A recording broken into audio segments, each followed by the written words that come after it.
It's Sunday, and you're back with me, Oli Mortimer, for yet another episode of Your Manchester. And by yet another, I mean episode 292. 292 episodes of this show. I know, it's hard to believe, genuinely. I've been here since episode 234, and let me tell you, time has definitely flown by. We've still got 8 more episodes before the big 300, though, and that starts tonight, as I take you on a journey with some truly great, inspiring, and exciting interviews. Walk you through the latest theatre shows throughout Manchester. And yes, is Ruddy gone and done it again? He's back. Our Rud has done another ramble later on in tonight's show. My first interview tonight, though, is with someone that I can only call a sensation throughout the drag world. Throughout lockdown, creating digital content got her name on the map, and now she's at Queer Contact 2023 with her own show, Lady Bushra Robbed. And she's here to talk about it with me now. So you play Lady Bushra. Now, can you tell me a little bit about who Lady Bushra is? Yeah, sure. So I play the character of Lady Bushra. I'm a drag comedian. So my name is Amir. I play the character of Lady Bushra. And Lady Bushra is very much inspired by, what can I say, the South Asian women in my life. Lady Bushra is very much Bollywood meets Vicky Pollard. She's a perpetual 19-year-old. She's a perpetual liar and a bit of a crazy person. It's a lot of fun playing the character. I started it off in lockdown, and now I'm on stage, and I'm all the more grateful for it. In fact, I did an interview with yourselves back in 2021, and so much has changed since then. Oh, that's amazing. What does Lady Bushra stand for then? Lady Bushra believes that the earth is flat. She believes that everything is everybody else's problem and not hers, and that she's the victim in every given such scenario. She's very much a Vicky Pollard. She's very much Bollywood on steroids. So yeah, but to be honest with you, the political message behind Lady Bushra is very much around growing up and seeing young South Asian girls who were not able to pursue their dreams due to societal pressures, and so therefore they would come up with this temporary short-term persona that's larger than life. So really, I'm shining a light on those young South Asian women by playing the character that I am. But that's not to say that the character hasn't developed since then, and I do a lot more than just comedy as well. Definitely. I mean, it's that authenticity and that background behind her which plays into a lot of the performances, isn't it? Yeah, absolutely. I think as a drag performer, it's really, really important for you to tap into your strength, tap into your authenticity, whatever comes naturally to you, and whatever comes from a place of truth. I think that's really, really important. So yeah, Lady Bushra is definitely a true, authentic character. When was it that you yourself started playing the character of Lady Bushra then and started doing drag? Yeah, I started playing the character of Lady Bushra probably January of 2020. That was when a couple of friends and we were in Camden, and we just had like an informal conversation about it, and it just sounded funny. Wow.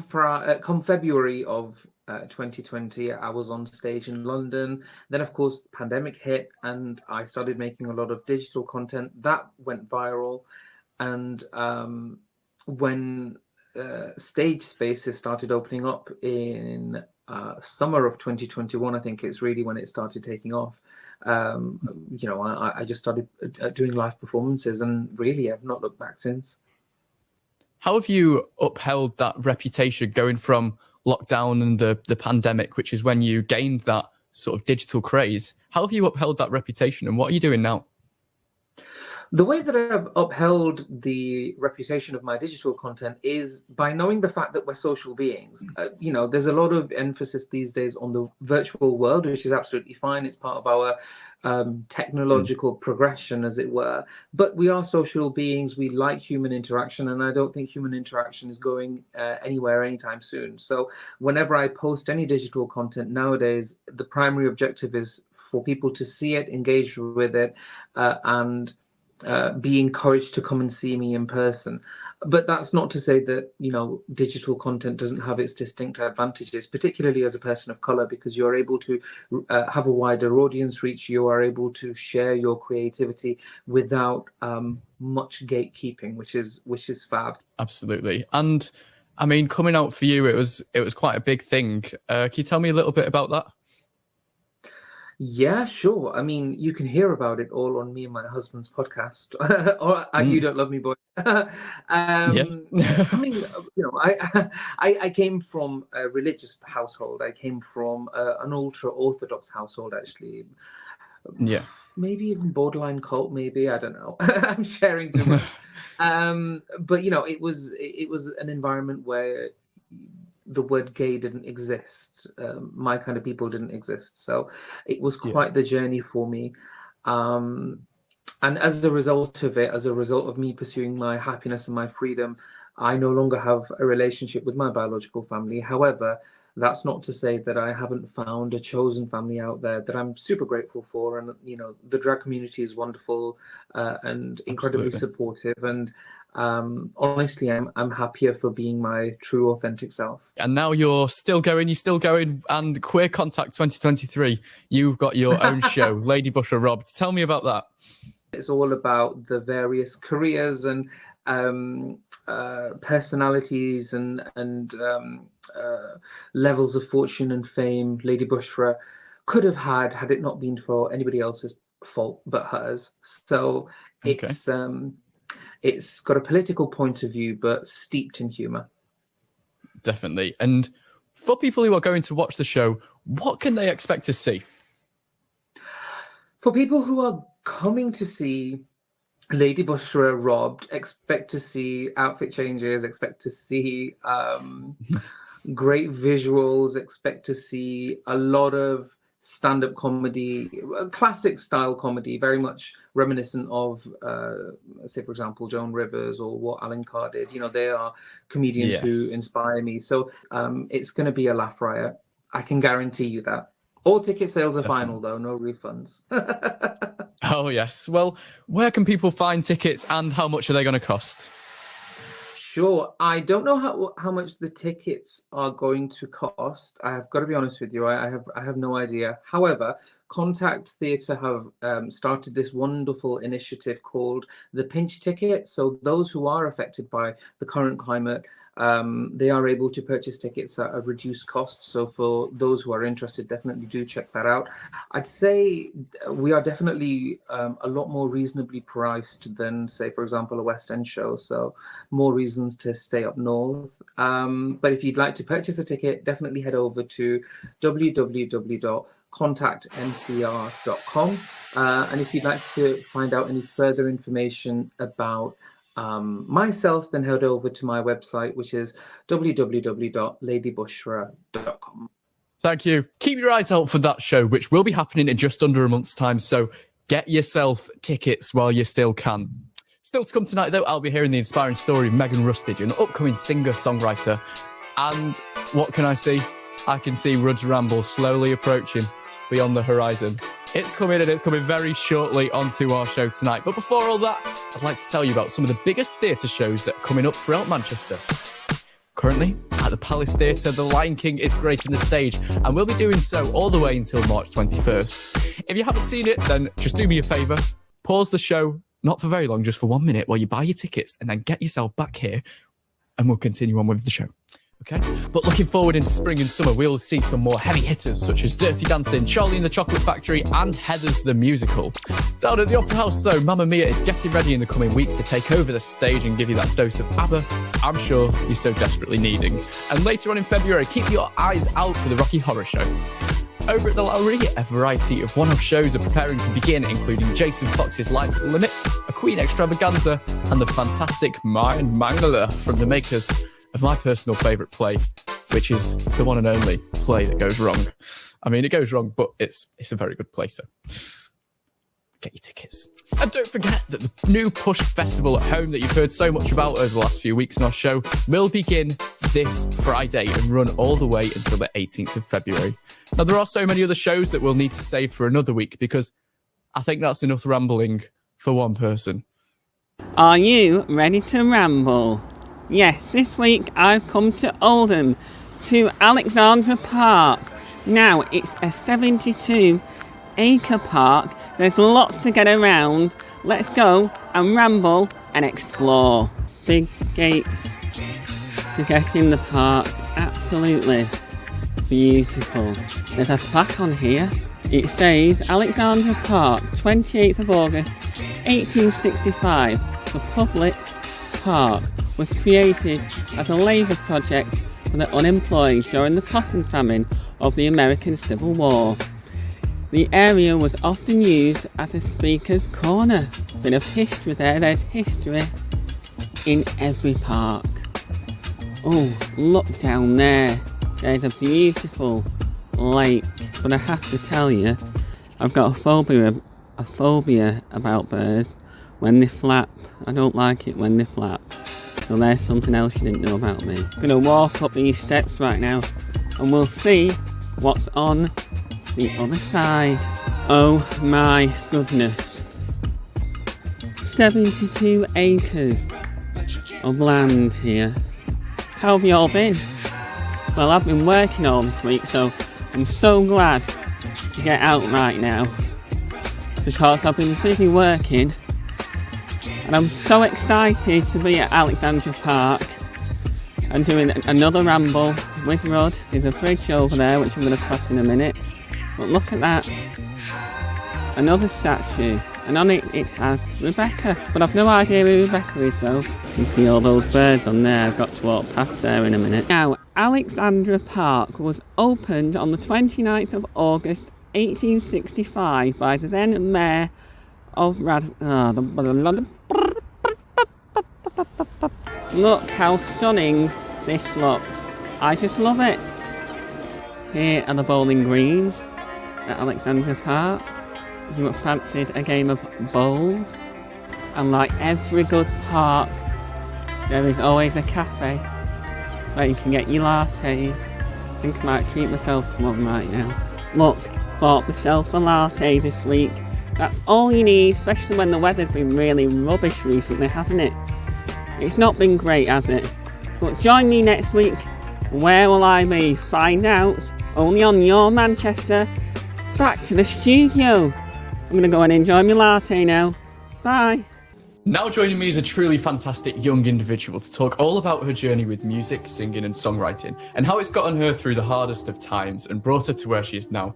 Joining me in studio, it's Megan Rustage. How are you doing, Megan? Hi, I'm good. How are you? Good journey here, good journey here. Yeah. Okay. Now, your passion is music, isn't it? Singing, songwriting, all of the above? Yeah. Okay, so where did this passion come from? How did it start? I used to put on like little concerts. My mum still has the videos, which will haunt me till the day I die. I think I used to do that when I was a child. Yeah, I used to put on like little concerts. The guitar, the piano. Yeah. I used to give them like literal tickets. Wow. Yeah. Did you make them pay? Well, yes. Really? Oh, well, that's a good source, isn't it? I should have. Okay. That would have been good as a kid. Is that when you realised that music was your passion then, when you started doing these and then you sort of thought, I can see myself in the future doing this? I did them a lot for like fun at first. My mum always said I was going to be a performer because I wouldn't shut up. Okay. I just kind of lightning speed did everything, but I did try everything. I did every sport known to man. But I always kind of came back to singing, and I always really enjoyed it and stuff. So.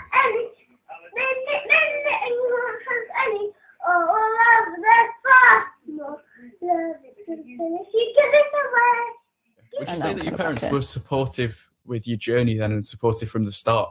My dad was a bit nervous, and I think he still is. Okay. He really, he's very protective over me. So he's still kind of like, is scared about it because there's a lot of opinions in the industry and there's a lot of different things that, you know, can ruin a person very easily. They would literally do anything to be able to do what I'm doing today, which I'm very grateful for. I'm very lucky.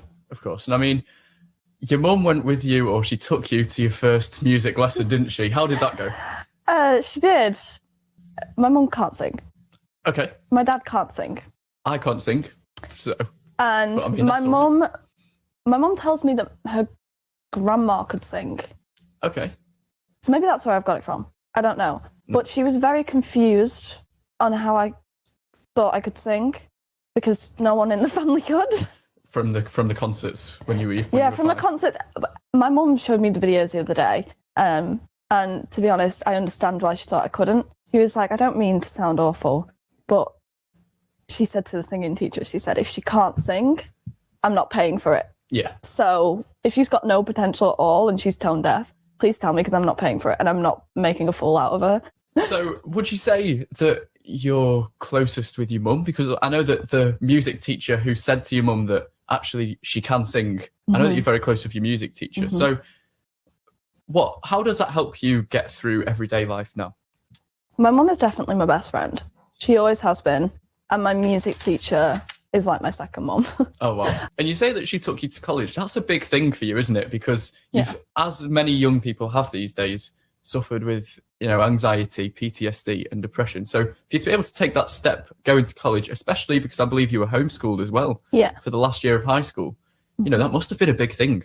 Yeah, it was very scary. I was told I had like a college open day thing, and I was very quickly told that I wasn't going to be able to go to college because I didn't have enough qualifications to get me in anywhere. No college would have accepted me. Yeah. And I remember telling my music teacher, and she kind of just sat there and she went, "You're going to college."